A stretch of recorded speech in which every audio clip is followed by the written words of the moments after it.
Men sizlar tasavvur qila oladigan eng qo'rqinchli ishlardan birini deb beraymi? Hamon bir kun Allohning huzuriga chiqamiz va savol so'roqqa tortilamiz. La ilaha illalloh dek, payg'ambarimizdek bir sovg'at sizga, menga, hammamizga berildi. Aslida biz bu sovg'atlarni yetishtirayotgan naslimizga qoldira olaydik. Ammo biz buni qilmadik, chunki boshqa ishlar bilan bakla aldirash bo'lib ketdik. Mushunda qilmasa, bizdan bir veya ikki nasldan keyin la ilaha illalloh deydigan hech kim qolmaydi va biz buning uchun Allohga hisob beramiz. A'udhu billahi minash shaytonir rojim. Fatala alayhimul amadu faqasat qulubuhum va kaseeran minhum fasiqun. Zamanning uzurishi bilan ularning dillari qetib ketdi. Ularning nurg'uni Allohning itoatidan chiqquchilardir. Shunlashqa sizlar bilan bu oyatni o'rtoqlashdim. Bu haqiqatan ig'ir bir masala. Hammaylar o'zi va oilasida xuddi bunday ish bo'lmaydigan deb o'ylaydi. Bizga hech ish bo'lmaydi deb xotirjam bo'la oladigan bir oila bo'lsa, bu oila cho'g'im Ibrohim alayhisalomning oilasi bo'lgan bo'ladi. Chunki Ibrohim alayhisalom men xayrli avlodlar yetishtirdim deyalaydi. Chunki amaliyatim shunday qildi. Uning avlodlari Allohni shunchalik yaxshi ko'radiki, dadasiga "Sana nima qil deyilgan bo'lsa, shuni qil. Allah sana meni bo'g'izla degan bo'lsa, bo'g'izlig'in. Men uchun eng muhimi Allohning rizosidir" degan edi. Allohning rizosi uchun har ikkisi bu buyruqqa rozi bo'lgan edi. İbrahim alayhissalom payg'ambar bo'lsa-mu, yana bir dada bo'lish sifati bilan bolalari uchun shunchalik andisha his qilib, "A'udhu billahi minash shaytonir rojim. Wajnubni va baniya an na'budal asnam." Meni va mening bolalarimni butlarga cho'qinishdan yiroq qilgan. Meni va mening bolalarimni butlarga cho'qinishdan yiroq tutgan. Meni va bolalarimni butlarga cho'qinishdan yiroq tut. Agar Ibrohim alayhissalom mening naslimni degan so'zni ishlatgan bo'lsa, bu meni, bolalarimni, ularning bolalarini butlarga cho'qinishdan saqlag'in degan ma'noni bildiradi. Lekin unchilikcha qo'yilay olmagan, faqat o'zi va bolalari uchun andishalangan edi. Islomga kirgandan keyinmi yana o'zlarini bexatarmi emasmi deb g'am qilgan edi. Bizni faqat senni qo'g'day olaysan. Bizni butlarga cho'qinib ketishdan saqlag'in. A'udhu billahi minash shaytonir rojim. Robbi innahunna adallalna kaseeran minan nas. Ey Rabbim, ular haqiqatan insonlardan nurg'unlarni ozdirdi. Bu duo meni cho'chitdi. Haqiqatan hayron qoldirdi.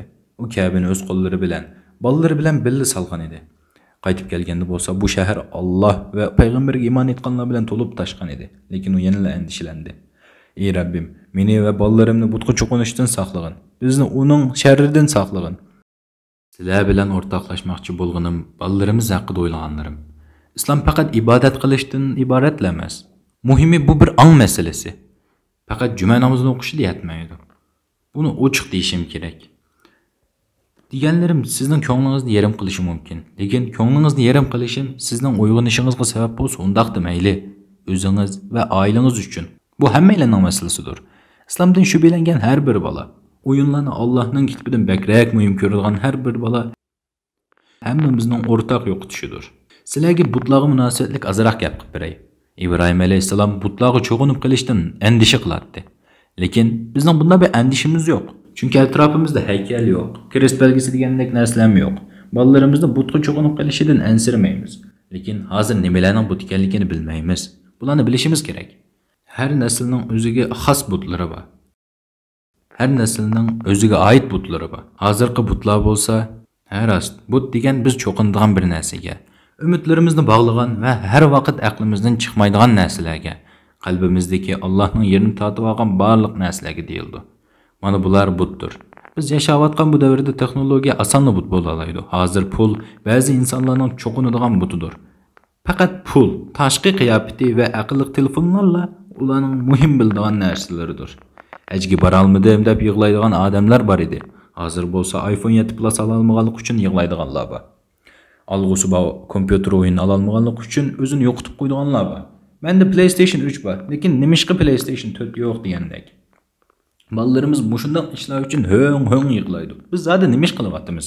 Bolalarimiz uchun butlar yaratib beryapmiz. Ular emas. Aldiga nima qo'yib bersak, aqlni shuning bilan bulg'aydi. Ularni bundoq bo'lib qolganlik uchun ochiqlasangiz bo'lmaydi. Ularga hech narsa ilib bermang demadim. Men bu bolalarim bilan o'yin o'ynayman. Lekin o'yin bilan boshqa ishlar orasida bir tamponliq saqlanish kerak. Bu hayotdagi birdan bir vazifamiz bolalarimizga ajoyib esil narsalarni elib berish emas. Agar unday qilsak, bular bolalarimiz uchun bir but bo'lib qoladi. Ularning cho'qindigan ma'budi, hayotining birdan bir ma'nosi bu bo'lib qoldi. Men musulmon yosh qiz o'g'illar bilan munosabatlik men Allohga ishonmayman. Mening faqat o'yin o'ynag'imni bor. Men bilan qaringlar bo'lmasin degandek jiq gaplarni angladim. Bular bir-birisi bilan munosabatlik ishlardir. Qalbingizdagi Allohning o'rnini boshqa narsa elib olsa, kunda 8-10 soat o'yin o'ynasangiz bo'ladigan ish bu shu. Biz musulmon, ya'ni hech bo'lmasa juma namoziga boramiz. Hayotda bir narsani taqitimiz, yaxshilik qilamiz. Bizga mushunchilikka yetadigu deyish mumkin. A'udhu billahi minash shaytonir rojim. وإن تطيعوا الله ورسوله لا يلدكم من أعمالكم شيئا. Sizlar Allohga va uning payg'ambariga itoat qilsanglar, Alloh sizlarning amalinglardan hech narsani kamaytirib etmaydi.